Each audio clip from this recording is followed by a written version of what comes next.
A stormy sea. Imagine you're a sailor caught in a storm. The waves are relentless, tossing your ship like a mere toy.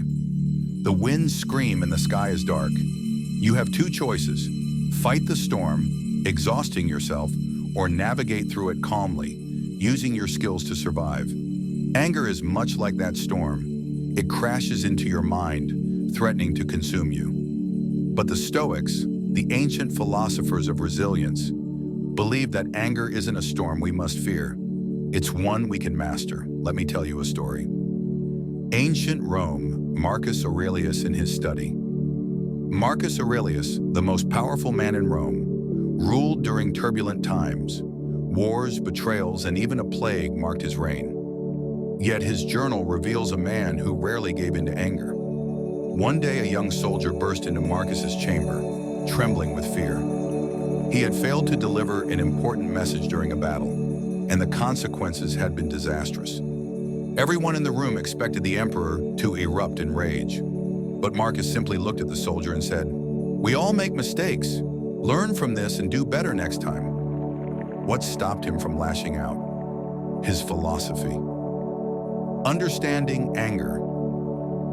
The Stoics believe that anger isn't something external, it's an internal reaction. Epictetus, a former slave turned philosopher, taught that it's not events that disturb us, but our opinions about them. Imagine you're stuck in traffic. A car cuts you off. You slam your horn, your heart races, and anger flares up. The Stoics would ask, is the car cutting you off what made you angry? Or is it your belief that it shouldn't have happened? Anger is a choice, they argued, a choice we often make without realizing it. Seneca's warning. Seneca, the tutor of Emperor Nero, was a man who knew the dangers of anger. He called it a temporary madness. In one of his essays, Seneca told the story of a man who killed his best friend in a fit of rage, only to weep bitterly when the anger passed. Seneca wrote, "No plague has done more harm to humankind than anger." But he didn't stop at warnings. He offered solutions. Let's explore them. How do the Stoics suggest we handle anger? 1. Pause and reflect. When you feel anger rising, don't act immediately.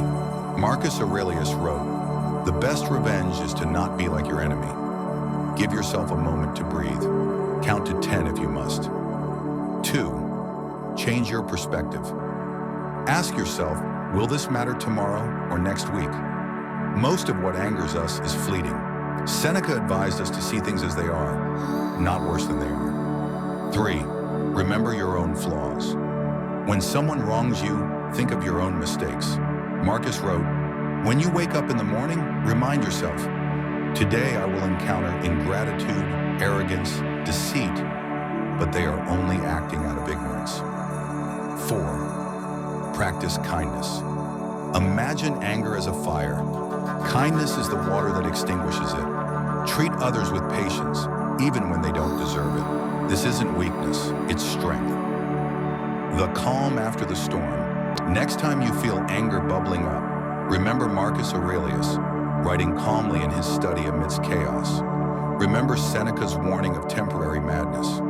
And most of all, remember you are the sailor and your mind is the ship. Navigate wisely. You don't need to be a philosopher to master anger. You just need to practice. The storm will pass and peace will follow. This is the Resilient Mind, helping you navigate the storms of life with wisdom. Until next time, stay calm, stay strong.